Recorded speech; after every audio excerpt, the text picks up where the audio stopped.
အဲ့ဒါဆိုရင်ဒီတိုင်းနိရှုမှာဂိုင်းရှုစုရှိမှရှောအပြည့်ထွက်မယ်ဆိုတဲ့အပြည့်ထွက်မယ်ဆိုတဲ့ခေါင်းစဉ်အောင်မှာယောကြီးကိုစုမဆေယောဆိုတဲ့ခေါင်းစဉ်မှာယောကြီးဒီကိုလောက်ရမယ့်အရေးကိစ္စတွေကိုစုမဆေယောဆိုတာကဒါပြီးစီအောင်လုပ်ကြမယ်ပေါ့လေနော်ပြီးစီအောင်လုပ်မယ်ဆိုတဲ့အဓိပ္ပာယ်ဒါကြောင့်ကောင်မလေးရဲ့ပုံကိုစိတ်လို့နောက်မှဖတ်မယ်လောလောဆယ်အဲ့ဒီအောင်မှာအေယိုမီတေအိုပွဲမှာရှော့ဗကြီးကိုကြည့်ပြီးတော့မှတ်ပါမယ်ဒါကြောင့်အဲ့ဒီအောင်မှာစူချောစသွားပြီနော်စူချောဘန်စာအုပ်လို့မှတ်ပြီးပါစူချောစေးကိုတိုဘာကိုပြောပြီးသားနော်ကိုတိုဘာတင်ရင်တခါတည်းမျက်လုံးနဲ့ပါခန်းကြီးလေးတွေကိုတခါတည်းမှတ်သွားပြီနော်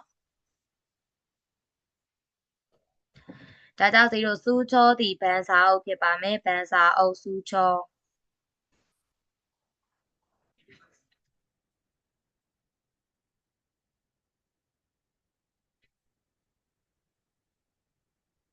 အဲ့ဒါပြီးတော့ရင်သူ့ပြီးနာမှာခရာရှုခါဒိုအဲ့ဒါ critical ကိုပြောတာပါခရာရှုခါဒို critical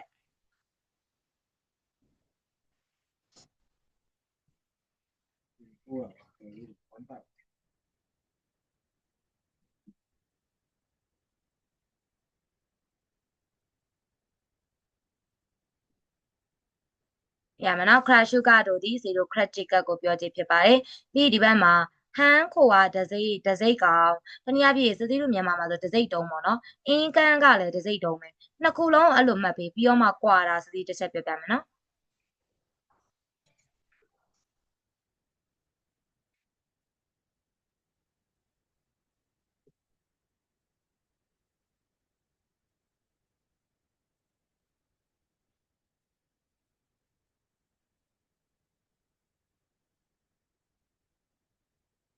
ဒါကြောင့်မှတ်ပြီးလို့ထင်ပါတယ်ဟန်းကိုရောအင်ကန်ကောစစီရောအဲ့ဒါပါလဲဆိုရင်ဒစိတ်ကောကိုပြောခြင်းဖြစ်တယ်ပေါ့လေနော်ဒါကြောင့်ဇီရိုကဘာကွာလဲဆိုရင်ဟန်းကိုကကွာတေချာပေါက်ဒစိတ်ကောဟိုဒစိတ်တုံးကြီးကိုပြောတာကွာဒီလားအခုဟိုဂျပန်နေဆိုရင်ကိုပိုင်မူရင်းနာမည်လေးနဲ့လေဟိုအတုံးလေးအခုဒီထဲမှာပြတော့အချောင်းရှည်ရှည်လေးကွာဒီလားဒီလိုအချောင်းရှည်လေးထဲမှာဒီထိတ်နာလေးမှာကြတော့စစီရိုဒီကိုယ့်ရဲ့ဒစိတ်ပေါ့နော်မူရင်းဒစိတ်အဲ့လိုနာလေးမှာအဲ့ဒါလေးကိုထုလိုက်တာအဲ့ဒါဆိုအခုဒီလိုစစိတ်ဒီပြထားတယ်ဒီမှာဟမ်ဟိုပါလဲဆိုရင်ဒီအချောင်းဒီမှာအရှည်လေးတွေ့လားမြေပြူခဲလိုချောင်းလေးအဲ့ဒါကိုကြတော့ဟန်းခိုလို့ခေါ်တယ်လုံးဝတစိမ့်တုံးကွာဒီလားတစိမ့်တုံးဟန်းခိုလို့ခေါ်တယ်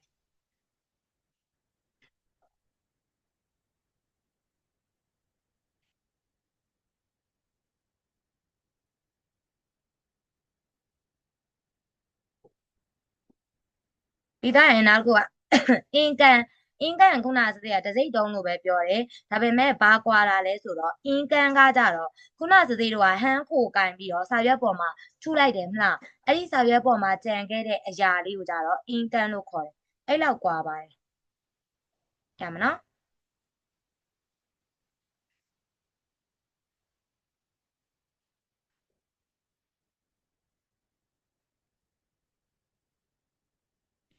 ဒါတာဟန်းကိုဒီတစိမ့်တုံးကိုပြောပြီးစစီတို့အဲ့တစိမ့်တုံးကိုစီတို့ကထုလိုက်တယ်ဆိုရင်အင်ကန်ကကြတော့ဒါကစီတို့ကတစိမ့်စာအဲ့စာရွက်ပေါ်မှာပေါ်နေတဲ့တစိမ့်တုံးပေါ့လीနော်ပေါ်နေတဲ့အရာပေါ့ကွာအဲ့လိုမျိုးနေရာမှာတုံးတယ်ပြီးသွားရေစစီတို့ဒီဘက်မှာစာအင်းကတော့ sign ကနေလာတဲ့စစီတို့လက်မှတ်ကိုပြောခြင်းဖြစ်ပါတယ်စာအင်းလက်မှတ်ပါ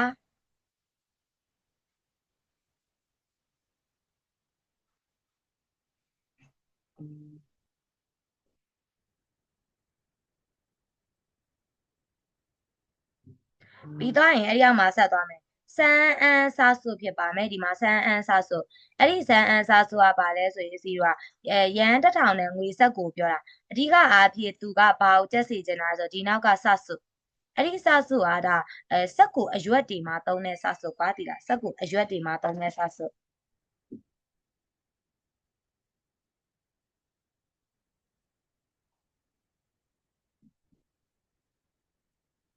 ရမလားအရွက်တွေမှာသုံးတာမျိုးဒီသားဒီအောက်မှာရှီဟဲကြီးကလည်းဈေးကဒီမှာကျတော့ရှီဟဲကြီးပဲ33အိုစားစုပဲ33ငွေဆက်ကိုအရွက်ကိုပြောတာပေါ့နော်ရှီဟဲကြီးပဲ33အိုစားစုပဲ33ငွေဆက်ကိုအရွက်ကိုပြောခြင်းဖြစ်ပါတယ်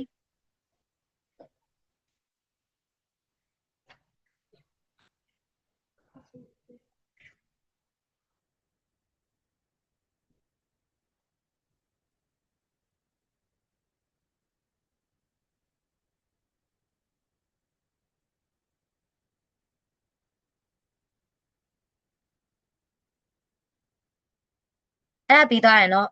သူ့ဘေးနားမှာဖျာခုအန်ဓာမတနည်းအားဖြင့်ဒီဓာမကိုကြက်စီကြတာဒါကြောင့်သေးတော့ဟိုအလုံးဝိုင်းနေမှာတုံးတာတနည်းအားဖြင့်ငွေအကျွေစီမှာတုံးတာဒါကြောင့်ရန်100တဲ့အကျွေစီကိုပြောချင်တာအဲ့ဒါဒီတနည်းအားဖြင့်အလုံးဝိုင်းနေဆိုရင်ဓာမနဲ့တုံးတယ်အရွက်တို့ဘာလို့ဆိုရင်တော့ဆဆွနဲ့တုံးတယ်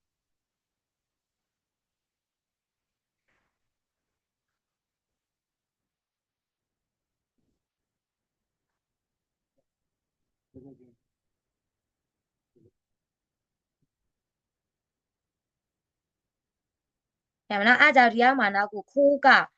ကလည်းဒင်းကားပြအကျွေစီကိုပဲပြောတာပဲဒါကြောင့်ဖျာခုအန်ဓာမဆိုရင်သူကပြောချင်တာကွာစသေးပြမယ်ဘာကွာလဲဆိုရင်ဖျာခုအန်ဓာမကြတော့အရှိကငွေအမောက်နဲ့တွဲတုံးတာငွေအမောက်နဲ့တွဲတုံးတာဒီဘက်ကခိုးကတော့လုံးဝဘလို့အကျွေစီပဲဖြစ်ဖြစ်ဘလို့အဝိုင်းပဲဖြစ်ဖြစ်အကျွေစီနဲ့တုံးတာပေါ့နော်ခိုးကကြတော့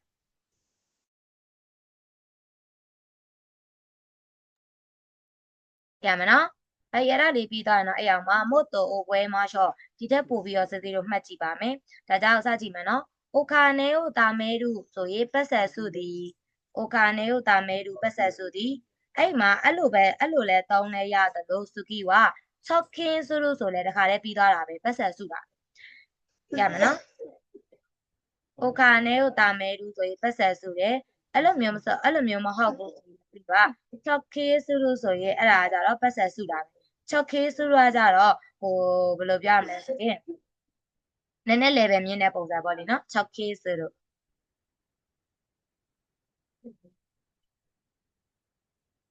ဟဲ့စကီကဒီအောင်မှာ your case လို့ဆိုတဲ့အဓိပ္ပာယ်ကပတ်စံအပ်သည်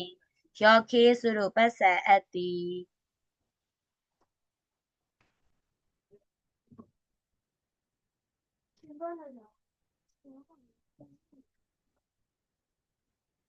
ရမလား your case လို့ပတ်စံအပ်သည်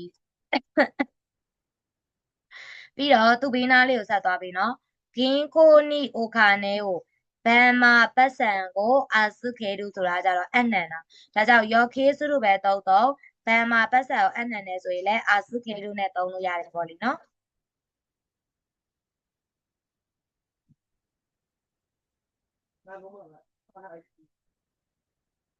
အဲ့စကီကဒီဘက်ကိုကြာဖြူလျောအိုဆိုတာကစတီးရဲ့လာစာတွေကိုပေါ့လေနော်ဖြူလျောအိုလာစာတွေကိုဟီခီဒါစုပဲ33အိုရိုစုပဲ33ထုတ်တီဆိုတဲ့အဓိပ္ပာယ်ပါလာစာထုတ်တယ်ပေါ့လေနော်လာစာထုတ်တယ်ဆိုတာကဟိုဘယ်လိုပြမလဲအလောက်ကနေထုတ်ပေးလိုက်တာမျိုးမဟုတ်ပဲစတီးတို့ဒီလာစာတွေကိုတချို့ကကီပီးတယ်ကီပီးတို့ပါတော့ကွာဒီလားအဲ့ဒီထဲမှာအဲ့ဒီထဲမှာထည့်ထားတာတွေထုတ်လိုက်တာမျိုးအဲ့လိုပုံစံမျိုးပါ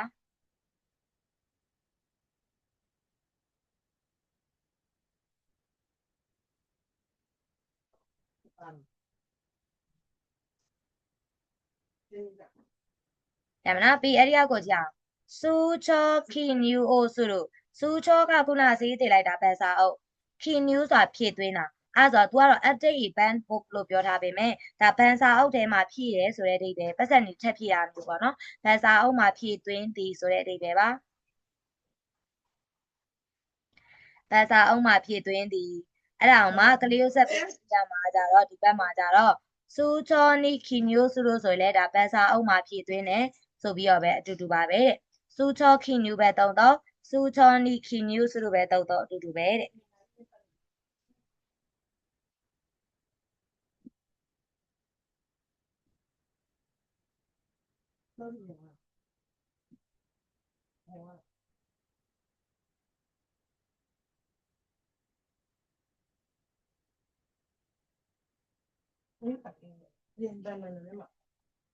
ပြီးတော့ဒီအောက်မှာအန်ရှောဘန်ကောဒါဒီပင်နံပါတ်တနည်းအားဖြင့် password လို့ပဲစီစီရတော့မှတ်ပါတယ်အန်ရှောဘန်ကော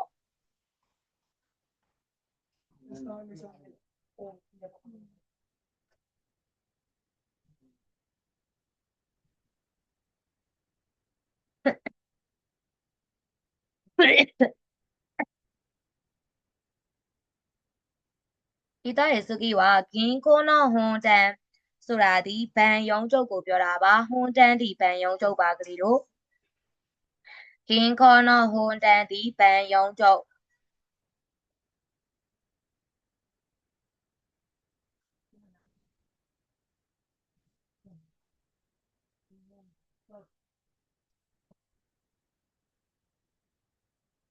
ဒီသားရင်တော့ဒီဘေးနားလေးမှာသူနဲ့ဆက်ဆက်ပြီးတော့ဂင်းခိုးနော့ရှိတန်ဗန်ယုံခွဲကိုပြောချင်ဖြစ်ပါတယ်ဂင်းခိုးနော့ရှိတန်ဗန်ယုံခွဲ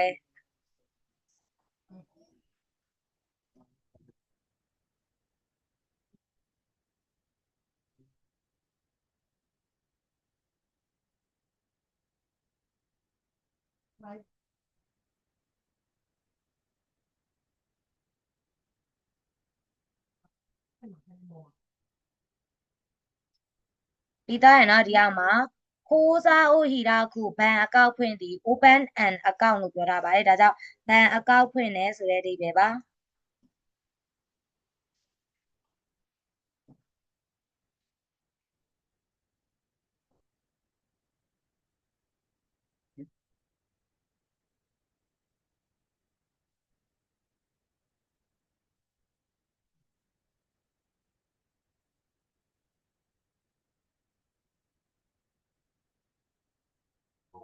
အဲ့ပြီးသားရင်တော့အဲ့ရမှာ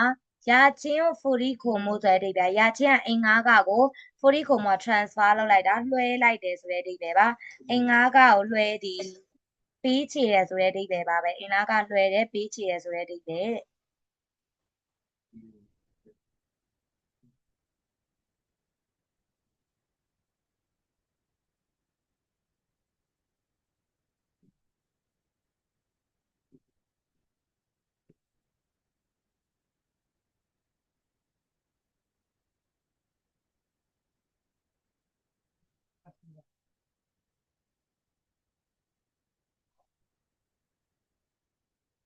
အဲ့ပြီးသားနော်သူဘေးနားမှာဖူရီခိုမီယာကြတော့နောင်အနေနဲ့သုံးမယ်ငွေလွှဲခြင်းအဲ့ဒီဖူရီခိုမီယာ bank transfer လို့ပြောရဖြစ်တဲ့အတွက်ဘဏ်ကနေငွေလဲတဲ့အခါမျိုးမှာပဲသုံးတာမျိုးဒါမှမဟုတ်ဘဏ်ကနေငွေလွှဲတာမျိုး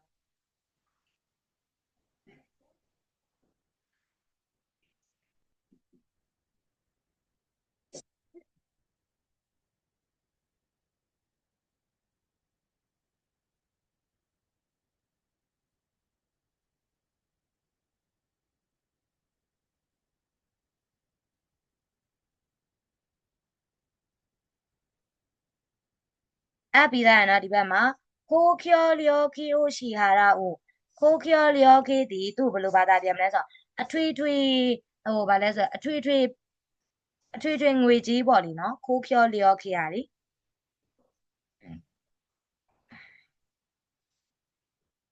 လျောခင်းကသတိတို့သူ့တိုင်းပြောမယ်ဆိုရင်ငွေအခကြီးငွေတွေပေါ့နော်ခိုးကျော်လျောခင်းဆိုအထွေထွေဆိုင်ရာအခကြီးငွေတွေကိုရှိဟာရာအိုပေးချေတယ်ဆိုတဲ့အဓိပ္ပာယ်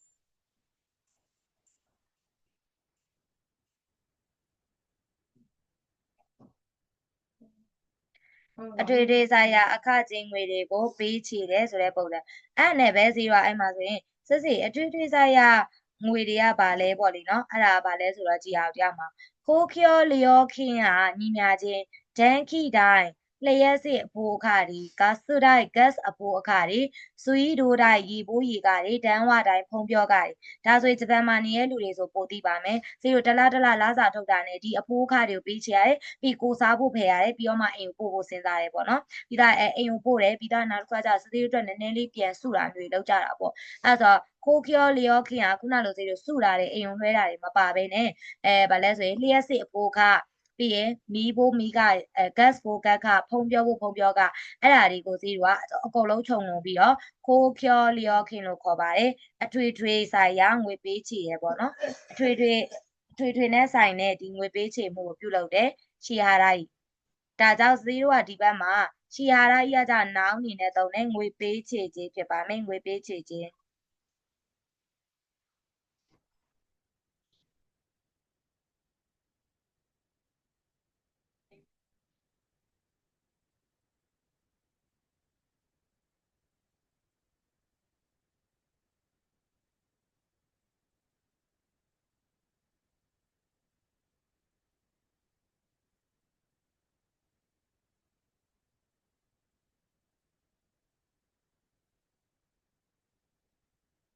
အဲ့ပြီးတော့0နောက်တစ်မျက်နှာကိုသွားပါမယ်ちょっと待って。はい。နောက်တစ်မျက်နှာကကြတော့ ရှောဟင်းတော့ဒိုင်ခင်ဟိုဟာရာကိုရှောဟင်းဆိုတာကုန်ပစ္စည်းရဲ့ဒိုင်ခင်အဖိုးအခကိုဟာရာကိုပေးချေတာအဲ့ဆိုအခုဒါပါတော့ပစ္စည်းတစ်ခုခုဝယ်လာတယ်အဲ့ဒီပစ္စည်းရဲ့အဖိုးအခကိုဟာရာကိုပေးချေတာဒါကြောင့်ကုန်ပစ္စည်းရဲ့အဖိုးအခကိုပေးချေတယ်ဆိုရင်ရှောဟင်းတော့ဒိုင်ခင်ဟိုဟာရာဦးနဲ့သုံးပေးပါ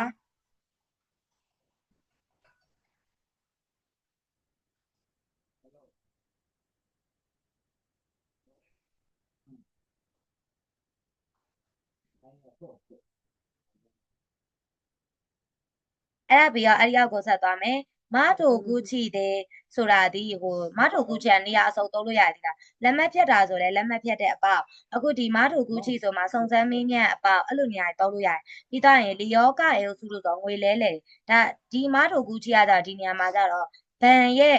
ဒီလားဘန်ရဲ့ကောင်တာဘန်ရဲ့နေရာဟိုအပေါက်လေးရှိရလीစုံစမ်းမင်းမြတ်တဲ့အပေါက်လေးအဲ့ဒီနေရာမှာလီယောကအေစုလို့ဆိုငွေလဲလေဒီဆိုတဲ့ဒိတ်တယ်ပါပြောချင်တာဆိုရင်ဒီဘန်ရဲ့စုံစမ်းမင်းမြန်းနဲ့အပေါက်အဲ့ဒီနေရာမှာလီယောကအေစုလို့ဆိုရင်ငွေလဲလဲသည်ဆိုတဲ့ဒီပဲပါတဲ့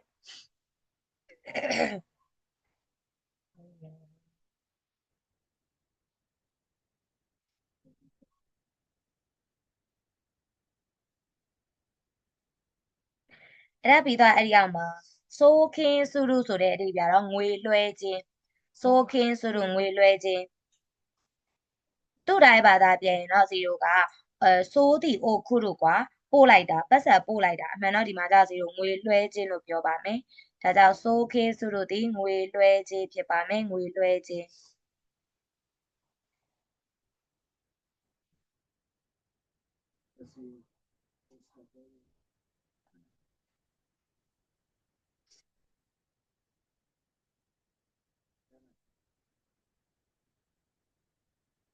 ပြီးသားရမှာရှိအိုခိုရီဆိုတော့ကြတော့ငွေကြေးထောက်ပံ့နေဆိုတဲ့အဓိပ္ပာယ်ပါရှိအိုခိုရီဆို allowance ဒီပေးရပေါ့လေနော်ဒီ company တစ်ခုကနေအဲ့လိုမျိုးပုံစံနဲ့ငွေကြေးထောက်ပံ့နေဆိုတဲ့အဓိပ္ပာယ်ဖြစ်ပါမယ်ရှိအိုခိုရီဆိုတော့ငွေကြေးထောက်ပံ့သည်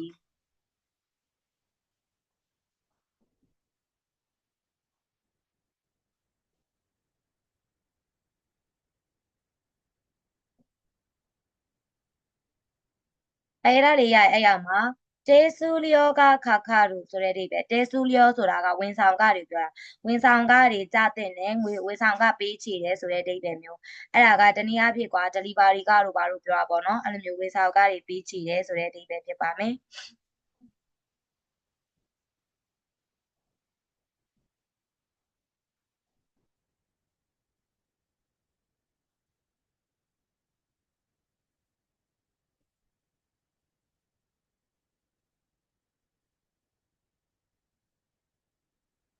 အဲ့ဒါဆိုအဲ့ဒါရဒီဘက်ကိုဆက်သွားမယ်အတဲနာအတဲနာအဓိပ္ပာယ် address လို့ရေးထားသလိုလက်ခံမဲ့သူနာမည်ကိုပြောခြင်းဖြစ်ပါတယ်အတဲနာသည်လက်ခံမဲ့သူနာမည်ဆိုတဲ့ပုံစံဖြစ်ပါမယ်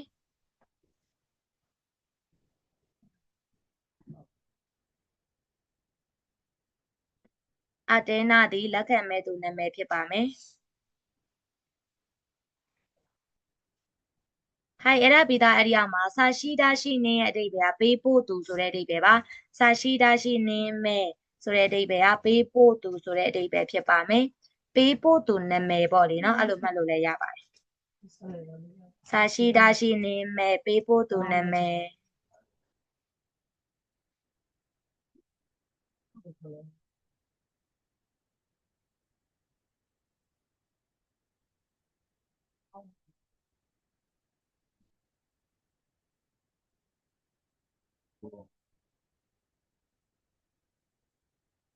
ပြီးရရမှာတေကားမီယိုစာကိုစုခုဒါစုဒေဒါစုဆိုတာစုခုဒါဆိုအမြန်ချောပို့စာကိုအမြန်ချောပို့နဲ့ပို့တယ်ဆိုတဲ့အဓိပ္ပာယ်ပါတေကားမိတဲ့စာကိုစုခုဒါစုဒေဒါဘာလဲဆိုရင်ဒါစုဒီအမြန်ချောပို့ဖြစ်ပို့သည်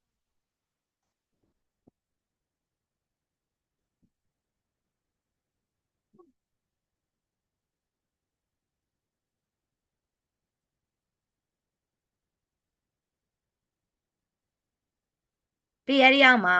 ခိုစုစုမီဆိုတာကအထုပ်ပါဆယ်ကိုပြောတာပေါ့နော်ဒါပေမဲ့အထုပ်သေးသေးလေးကိုပြောတာပါပါဆယ်မှအကြီးမဟုတ်ပဲနဲ့အထုပ်သေးသေးလေးကိုပြောတာပါပါဆယ်အထုပ်ဆိုတဲ့အဓိပ္ပာယ်ပါ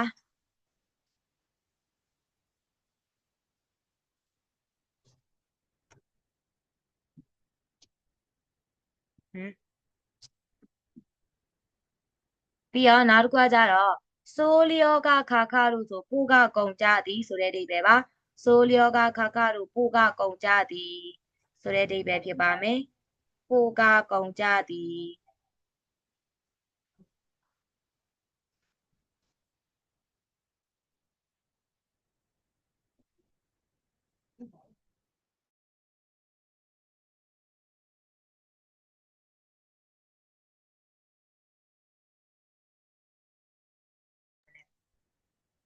ဟိုက်ပြီး0ပုံလေးကိုသွားကြည့်မယ်နော်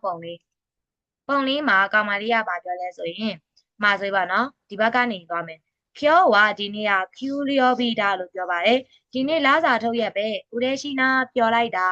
ဤခုရာအိုရိုဆိုခါနာဘယ်လောက်ထုတ်ရမှာပါလဲဆိုပြီးသူကပြောနေရတယ်အဲ့နဲ့ပြီးတော့ဒီဘက်ကနေဆက်လေးရပါပြောဆိုစူချောဆိုတာဒီပန်းစာအုပ်ကိုမာတာတဖန်ခါတို့ရဲတဲ့ခရာဆိုင်ကတ်ကိုထည့်ပေးပါတဲ့ပန်းစာအုပ်ဒါမှမဟုတ်ကတ်ကိုထည့်ပေးပါလို့ပြောချင်ဖြစ်ပါတယ်